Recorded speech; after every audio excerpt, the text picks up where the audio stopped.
Welcome everybody, this is How to English, Teach and Learn with Gav and Em. It's a podcast about teaching and learning English as a foreign language. All opinions stated are personal and references will be given when necessary.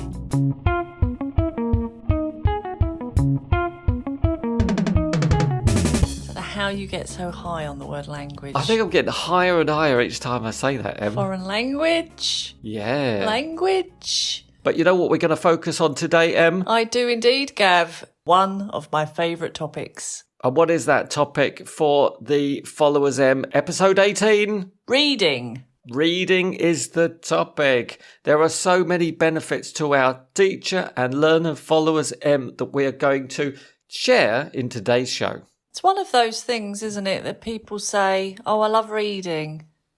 I'd like to get into that. I'd like to know more about reading. I could talk for hours about reading. Well, I'm not sure the followers have that much patience, but maybe you can tell us, what do you love about reading? I think it's escapism for me. It's that journey into a different world, into a place I've never been, from a different person's perspective, hearing a different voice, and just forgetting about my life. And I really love that feeling of being immersed in something and forgetting about everything else. And language, I just love the words, the way it's written. The written word on the page. I do. I am a sucker for written English. And that is a beautiful way to describe it. And I hope our followers feel exactly the same. And they are currently reading a book. Em, are you reading anything at the moment? Yes, I am, Gav. I am always reading a book, but I'm not one of those people that can read more than one book. I focus on one only, and then I finish it and start the next one. Some of my students tell me they're reading 6 books at the same time, which obviously doesn't mean all at the same time, but they've got them on the go. Ooh, so a chapter at a time and then switch to another book. Yeah, I can't do that. I'm not sure how I would do that. I'd start mixing up the characters and thinking, hey, what happened to that character? They're gone. Oh, yeah, of course, that's not even in this book. Yeah, I would get mixed up. But I think a lot of the time they're reading different genres. So it's not just novels they're reading. It's maybe a bit of non-fiction as well. Em, I'd like to jump straight into our first activity that the followers may choose to do in their classes. I've got a list of questions here that I'm going to ask you about the book you're reading at the moment. That sounds really straightforward, Gav, but what if the student isn't reading a book in English or isn't reading a book? Well, it doesn't matter if the student isn't reading a book in English. They can still talk about the book they're reading. They can describe the plot, talk about the characters, share their thoughts and feelings about the book. If they're not reading anything, I guess they need to think back to the last book they were reading, or they want to read a book that's out soon, maybe. Great. What's your question? Em, what is the genre of your current book? It's a non-fiction literary realist book. That sounds very interesting. So it's like reality, but it's something different from real life. Well, it's a made-up story about people you would maybe meet, but it's not based on anybody real, or it's not a true story, but it is based in the real world. Is it written in first person? No, because first person is I. No, it's not written in first person. Is it written in second person or third person, Em? Oh, okay. I thought you were going to ask individually. No, it's not written in second person. Is that you? That would be you. That's like, do you remember those Choose Your Own Adventure books? Yes, but it was a long time ago. Please remind me. Oh, I loved them. I loved them so much. Let me give you an example. It starts with, you are on a train to the Egyptian pyramids. Ooh. When your train suddenly comes to a halt and there is no sound coming from the engine, do you A, look out of the train to see what's happening?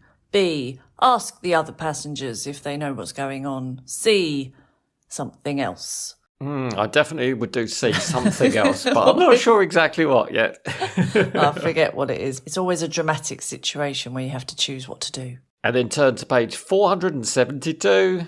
That's right. They weren't that long in general. They were only about 100 pages long. But yeah, they'd say, turn to page 45 to find out what happens. And then you keep going and going and going. And most of the time you end up dying a horrible death. But there is an option where you live. Right, okay. So you said your book's in third person. Yeah, coming back to that. Maybe I want to read those books again. But yeah, it's in third person, which I would say the majority of novels are. Would you agree with that? I think so, from experience. So it's written in the style of he, she, they got up in the morning, went to work, and it's as a narrator. It's as if there's another voice, another person narrating it for you. It sounds like a very interesting book because we all have those realist moments of getting up and going to work.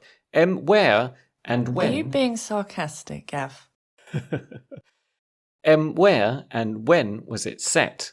Yeah, good question. It's set in Boston, in America. In recent history, I would say in the last 20 years. How do you know that? References to modern day things, places, people, things I recognise. The world as I know it. Can you tell me, who is the protagonist? That would be like the main character. Well, that's what I like about the book, actually. There's a lot of protagonists. Doesn't really seem to be only one at the moment. There's at least 4 or 5. Is it one of those stories where you follow lots of different people's lives? Yes. And then they all seem to merge somewhere later on in the book? Well, it isn't later on. It's actually a joint event at the beginning, and then they're all in different places as the book goes on. It's happening over the course of one day. It sounds absolutely fascinating. Can you tell me what is on the cover of the book? Ooh. Is it a paper book? No, it's an e-book, so I don't actually remember looking at the cover. Let me have a look online. It's actually a pair of legs. Okay. Just from the knees down. Nice. Is it colourful? No, it's quite muted colours. Sombre. Yeah. All right. Why are you reading it and why did you choose it? Well, I love the author, so I kind of knew I was going to like it because I like all of her other books. Is it part of a series? No, it's not. It's a standalone novel. And finally, what do you like about it? As I say, I like all the different perspectives. I really like seeing one event from different people's points of view and finding out more about the characters as it goes on. It's quite deep. There's a lot of history with the family. So, yeah, it's quite complicated, all their relationships. Can you tell us the title of the book and the name of the author in case any of our followers have already guessed? Yes, it's called Run and it's by Anne Patchett. Okay, would you recommend this to our followers? I would definitely recommend it. It's very easy to read and enjoyable. You can put it down, pick it up again, and you can remember everything. Not too many characters, which is nice. And the language is quite good. It's sort of everyday English that you will experience in any situation. So it's useful for learners and fun for anyone else. It sounds like loads of fun. I might check it out myself. Actually, I wouldn't use the word fun, sorry. It's quite a serious topic, so I wouldn't say fun. Let me retract that word. Fun, it's just very interesting. So, Gav, you're reading a book at the moment. I am. And I don't want you to answer my questions. I want you to summarise it, if you can, as a paragraph. How would you tell me about this book? I would describe it as a novel by Toni Morrison, published in 1987, and the winner of the 1988 Pulitzer Prize for Fiction. The work examines the destructive legacy of slavery as it is chronicled in the life of a black woman named Seth, from her pre-Civil War days as a slave in Kentucky to her time in Cincinnati, Ohio, in 1873. Although Seth lives there as a free woman, she is held prisoner by the memories of the trauma of her life as a slave. That is a very good summary, Gav, of the book Beloved, if I'm right. You are right, and thank you to Britannica.com for a little bit of help to create that summary. That was what my next question was. That was a good summary. Yeah, it was, wasn't it? Quite a heavy topic, but very, very well written. And it's also very readable, slightly abstract, jumps a bit around in time, but it's a really fabulous read. So as we said, you can use that activity in your class, whether the student is reading a book in English or any language, they can still summarise, they can give you lots of info, even describing the cover. So there's plenty of mileage with that activity. Yeah, I like presenting it as a question interview style or as a summarisation in a paragraph, and you can mix it up a bit in your lessons to get some of the class to give an interview and for others to write a paragraph, perhaps. That's nice. Maybe even a homework task. Very good. Have you got any more activities for us, Em? I like that one. Yes, Gav, I've got lots of activities today. So the next one is a matching exercise. I've got on these cards lots of different genres. If I give them to you, could you just read them out for us, please? I have got on these cards romance, science fiction, mystery, fantasy, thriller, horror, LGBTQIA+, and non-fiction. Right. I'm going to tell you an author and a title of a book, and you need to match the genre to the author and the title. Okay? You are really relying on my ability to know these things. Yes, let's see how it goes, shall we? All right, and I hope the followers out there are going to help me. Please help me, followers.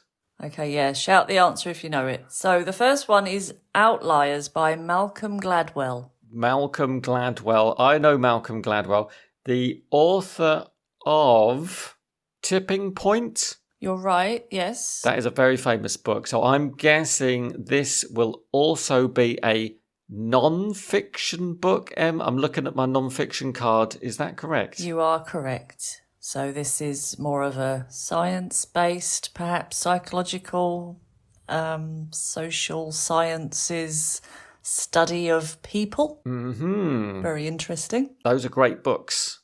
And that's a great genre too. Right, I'm going to turn that card over. Yeah, that one's done. So the next one is Evil Under the Sun by Agatha Christie. Agatha Christie, famous for Miss Marple? Yep. Poirot? Yes. That must be a detective-y kind of solve-it mystery murder. I'm going for mystery. It is mystery. The Queen of Mystery, I would say. Very good. Thank you very much. I'm turning the card over. I've only got 5 cards left. So the next one is Never Let Me Go by Kazuo Ishiguro. Now, is this one of your favourite authors, Em?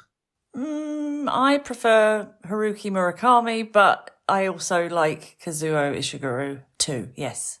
I think they might be of a similar genre.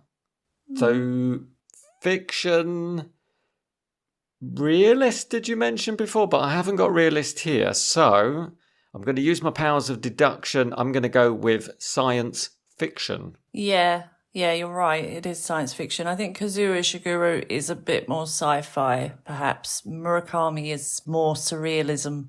Surrealist realism. Surrealist realism, not science fiction. This is a very tricky activity, Em. I'm turning over another card. Okay, that is finished. They've made a few of Ishiguro's books into films as well, which are in the sci-fi genre. Ah, very clear. Next is Through the Looking Glass by Lewis Carroll. Now, I know Lewis Carroll very well. This is Alice in Wonderland. These are all the kiddies' books that I loved growing up, and I know you loved them as well. Not just for kiddies, I would say, but yes, you are right. Definitely worth re-exploring as an adult. These must be fantasy books. Yes, perfect. Fantasy with some nursery rhymes, some childlike themes and dark, mysterious, weird stuff. Psychedelic, weird, abstract. I mean, it's almost a genre in its own right. It kind of epitomises the fantasy genre. Right, that's another card done. Next one, maybe there's a clue in the name here. My Sister, the Serial Killer by Oyin Can Braithwaite. That is not an author I know, and therefore that must be a genre that I'm not very familiar with. It must be the thriller / horror / slasher book. Thriller, horror, genre. My Sister, the Serial Killer? Yeah, you're right. I don't know it either. I haven't read it, but it also says on the internet it's a dark comedy, so it could be a bit of dark humour in there. Oyinkan Braithwaite, Nigerian-British novelist and writer. She has won several awards and is a long-listed winner of the Booker Prize and Dublin Literary Award. If this is your genre, check out that book. Sounds great. So that just leaves one more, Gav, and that is The Colour Purple by Alice Walker. I know The Colour Purple. It was also made into a movie. That is a coming-of-age LGBTQ plus book, which is sometimes considered a subgenre of contemporary fiction, but may also have a mix of romance, fantasy, and other genres. But it's definitely worth checking out if you're not familiar with the LGBTQIA genre. And if you're interested in genres and subgenres and you'd like to hear more, go back to episode 23 of season 3, where we talked about books. What was that episode called, Gav? It was titled Book Club. Check it out. I'd like to do an activity with you now. Ready. I visited Nikki Van Rye's First Lines Beginnings of Novels at bookwrite.com. Thank you to you. I'll put a link in the show notes. What I've got, is the first line or the beginning of a book. Uh-huh. And all I want you to do is to tell me, what does it evoke in you? Really? Okay. So you can tell me, what do you think maybe the book's about? Where do you think the plot is going to go? What do you think this line is describing to us? Nice. I like that. To begin with, let me read the first line from the book I'm currently reading. It begins, 124 was spiteful, full of a baby's venom. The women in the house knew it, and so did the children. 124. That's the first word. So it makes me feel a bit sad, I suppose, and it's very negative, and it makes me want to know why this person has so much hate and spite in them. So you think it's a person? I don't know. It's got me intrigued. Yeah, it's got my interest, definitely. I want to know more because I don't understand the sentence. Because spiteful does sound like it's by a person. 124 was spiteful. Exactly. It's a characteristic of a person. This is the first line, the first couple of lines from Toni Morrison's Beloved. Toni Morrison was an American novelist. The critically acclaimed Song of Solomon, her novel published in 1977, brought her national attention and won the National Book Critics Circle Award. In 1988, Morrison won the Pulitzer Prize for Beloved, which is the lines we just heard. 124 refers to the address where the ghost of a murdered child returns to haunt her mother. That is dark. But as you said, really intriguing and fascinating. I'm going to move on to the next book and the next first line. I write this sitting in the kitchen sink. In the kitchen sink. In the kitchen sink. Okay. That makes me think it's an animal, perhaps, or from a very small person's perspective. So again, I'm interested because I have no idea why this person or thing would be in the kitchen sink and writing in the kitchen sink. So they've gone there intentionally to write about something. I have so many questions. I was immediately picturing a hedgehog when you said something, but then maybe there are rats and mice running around the kitchen floor and instead I'm just sitting in the sink. I have no idea. It really could be anything. It could be a child sitting in the sink, just wedged right in there. Could be a big sink. I have no idea. And I love that they took the opportunity to write rather than call the exterminators or whatever they needed. This is from I Capture the Castle by Dodie Smith, novelist and playwright. Dorothy Gladys Dodie Smith was an English novelist and playwright. She is best known for writing I Captured the Castle and the children's novel The 101 Dalmatians. Ah. Other works include Dear Octopus and The Starlight Barking. Nice. They're all really nice titles, and I love that first line. Why were they sitting in the sink? Our next beginning of a book is... In a hole in the ground there lived a hobbit. Not a nasty, dirty, wet hole filled with the ends of worms and an oozy smell. Nor yet a dry, bare, sandy hole with nothing in it to sit down on or to eat. It was a hobbit hole, and that means comfort. That's nice. So that's Tolkien, isn't it? I know that. And it makes me want to know more about this world, because I think when I read that book, I didn't know what a hobbit was. I didn't know what a hobbit hole looked like. And it's so descriptive, isn't it? I just love the language, as I said before. It's so immersive and just creates a picture in your head so well. So what is a hobbit? It's a character from Lord of the Rings, kind of. Well, a hobbit is a hobbit. I don't know. It's. I think you'd have to read the book, Gav, to find out. It sounds like they live in comfort. I know that much. And they like breakfasts, plural breakfasts.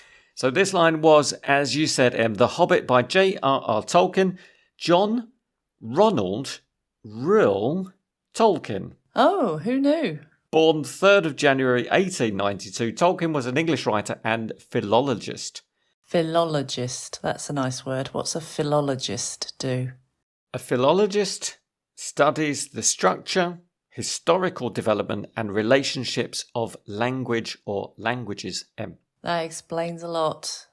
Love the language. It is quite hard for learners, I will say, to try and read these books by Tolkien. Maybe start with the movies? Or go for The Hobbit because it's shorter, but I have had students say they tried Tolkien because he's one of the greats and gave up because it is difficult. Oh, that's a pity. But I've also had students say they've read all books by Tolkien and they've read all 3 Lord of the Rings books, which just amazes me. So it is possible. That is incredible. So Tolkien was the author of the high fantasy works The Hobbit and The Lord of the Rings, both of which were made into box office hit movies. Very good they are too. Our next line is, how should a person be? For years and years I asked it of everyone I met. I was always watching to see what they were going to do in any situation so I could do it too. I was always listening to their answers, so if I liked them, I could make them my answers too. I noticed the way people dressed, the way they treated their lovers. In everyone, there was something to envy. You can admire anyone for being themselves. Wow. That's another one in first person. There's us saying it's mostly third person, but we've already had 2 in first person. The I write this sitting in the sink one, and this is another one that starts with I. I asked myself, I asked these questions. Yeah, it makes me really identify with this person. Maybe I felt this way growing up a little bit. I didn't know how to act, and I identify with the person writing it. Learning from other people's behaviour could help you shape your own character. Exactly. This is fascinating. This is from the book How Should a Person Be by Sheila Heti. She was born on the 25th of December 1976 in Toronto, Ontario, Canada. Her parents are Hungarian Jewish immigrants. Her father wanted to name her after Woody Allen, but her mother was vociferously opposed. Right. So she was born on Christmas Day. That's wonderful, isn't it? Nice. I haven't heard of her, so I'd like to read some more. I'm definitely inspired by your first line to continue reading this book. It was really engaging. How should a person be? That is such a good line. What a great opener. I think I'm putting this one on my Christmas list. It's kind of appropriate. Wonderful. Okay, our last one, Em, is History has failed us, but no matter. Oh, that's short. Wow. That's big. That's a big statement followed by a very strange kind of brushing off of that statement. So, What do you mean by brushing off? disregarding it, dismissing it. So, hey ho, it happens. And why would somebody write that? I mean, that tells me a lot just in the first line. Who is us? Is it us, people, our friends, our family, our community, our nation? Yeah, I think the world when I read that. But yeah, it could be a smaller group perhaps. So maybe a deeper topic they're going into, or maybe there's some resentment there, but maybe not. I don't know. But no matter. It sounds so carefree. I think you have to just get on with life, even if some people fail you. Gav, who's that by? What's the book? It's from Pachinko by Min-Jin Lee. Min-Jin Lee is a Korean-American author and journalist based in Harlem, New York City. Her work frequently deals with Korean and Korean-American topics. She is the author of the novels Free Food for Millionaires and Pachinko. Here's a nice quote from Kendra Winchester. Who's that? Kendra Winchester is a contributing editor for Book Riot, where she writes about audiobooks and disability literature. She's quoted saying, "I was smitten from this first line. In 7 words, Lee sets up Pachinko's entire narrative, which features a group of people all too often forgotten from history, but they are still resilient. They are survivors." Nice quote. Definitely. And I've got a lot of reading to do, Gav, on my list now. Thank you for that. You're very welcome. Thank you again to Nikki Van Rij for her first lines/beginnings of novels, and that was from bookright.com. Link in the show notes. Great activity. And I love how it's not the normal kind of activities, and I hate to say that. We've done a few, haven't we, Gav, over the years, reading books, but this is a really good one, and it's a really nice way to get your students talking and getting their imaginations going. I didn't realise just how creative you were.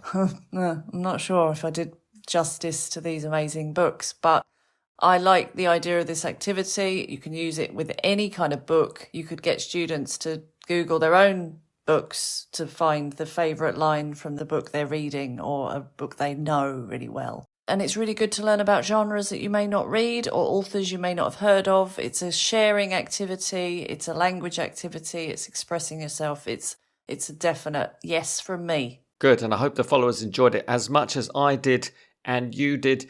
I think that everyone now realises that we love books. We love reading, we love literature, we love all of the stories, the plot twists, everything that goes into a story.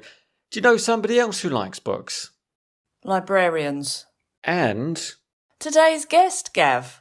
Today we are featuring WeAreBettering. WeAreBettering. They are an online language school. On their Instagram you can learn English with Taylor Swift, explore the topic of clothes with Barbie, and grammar, vocabulary and everyday expressions.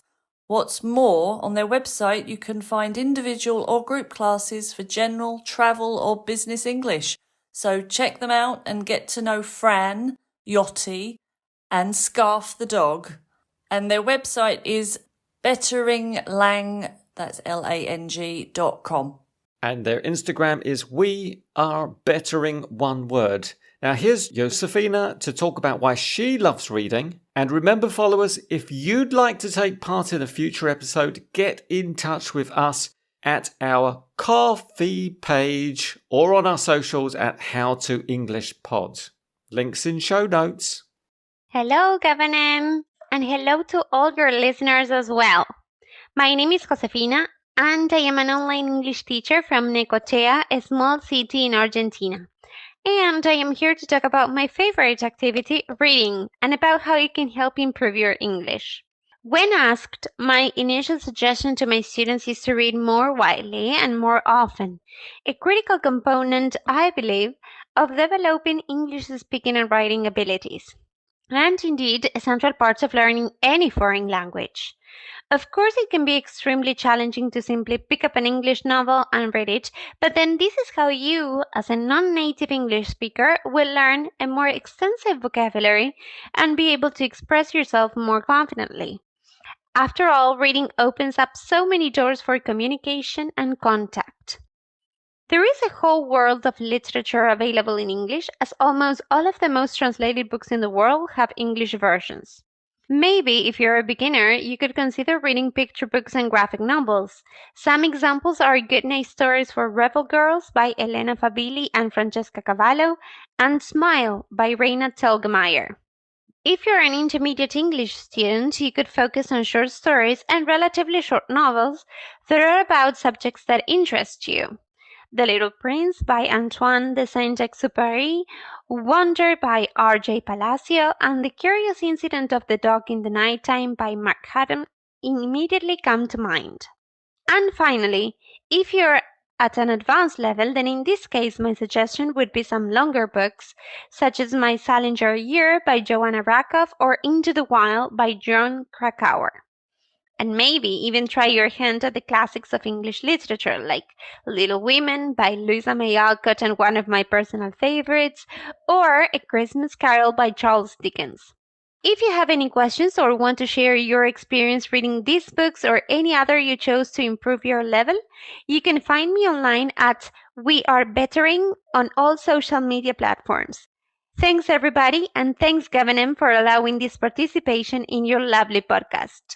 Wonderful. Thank you so much, Josefina. Some great recommendations there. And I'll put the titles to each of those books in the show notes, Em. It's great that Josefina broke it down into levels so it was easy to recognise which books would be the right ones for your students or for you. So you can advance using Josefina's guide. As Josefina mentioned, picture books and graphic novels are a great way to get started, especially if you're not that keen on reading even in your own language. Definitely. Read more widely and often.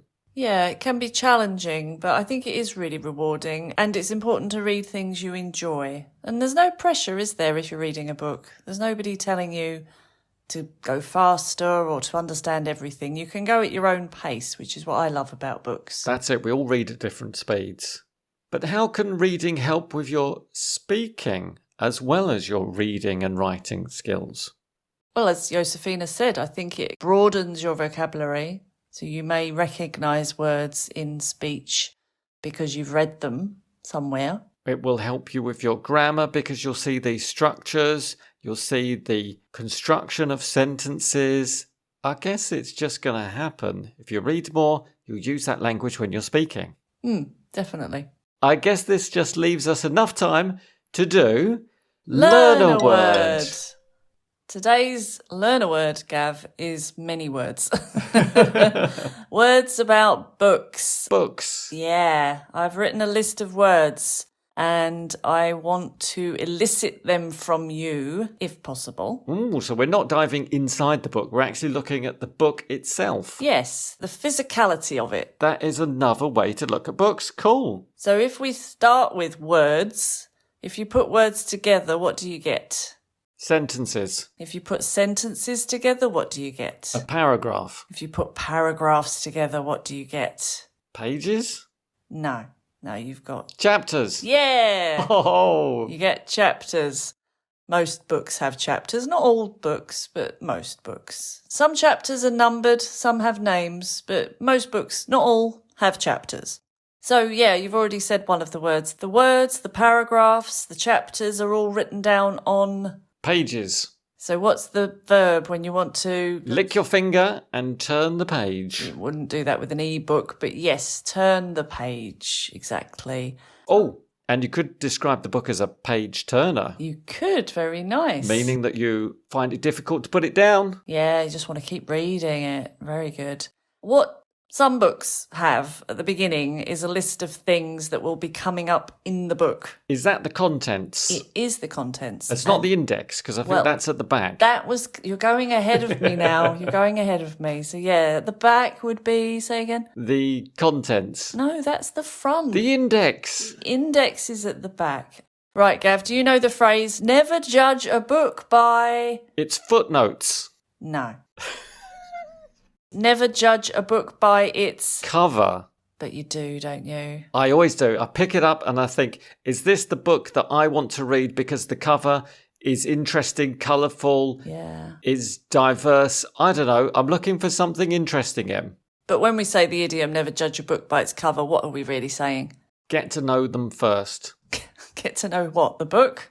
Yeah, but I mean the idiom. Yes. Never judge a book by its cover, Gav, doesn't necessarily relate to books. It could be about people as well. Yeah, so just don't judge it before you get to know it. Exactly. Or them. Yeah, back to books then. Real books, not e-books. You're looking at the name of the book. If it's on a shelf and you can't see the front cover. I look at the spine. Like your spine. You've got the same thing in your back, haven't you? Yeah, it's keeping me upright. That's right. So it's on a book as well. Back to the page. Sometimes there's extra information at the bottom of the page. What's that called? They are called the footnotes, Em. They are. And I do read them, although they can be extensive in non-fiction books sometimes, especially historical ones. That is true. They can break up the flow a little bit, which is why they're footnotes, I suppose. They're there if you want extra information. Are you going to mention dog-eared? No, I haven't got that one, but that's nice. What's that mean? That's where you fold over the corner of the page to remember to go back to that page later when you want to read. Or maybe it suggests that the book's been read so many times that the pages are in fact damaged. That's true. Some people use the dog ear method instead of a bookmark, which we also have online now, but they come from books, I suppose. So you mark your page, the one where you left off, so you can start again. That's right, like a piece of card or paper or something with a little tassel hanging off the top. Nice bit of tassel, yes. Okay, so I think that's all my words about books. Before we finish, we need to just share a couple more fabulous book and reading idioms, this time from Charlotte at Charlotte Teaches English. Go ahead, Charlotte. Book expressions in English. Now, a closed book is someone or something that we do not know very much about, whereas an open book is somebody that we can read or understand very easily. I hope you found this useful, and like, share and follow me, Charlotte Teaches English, for more English lessons.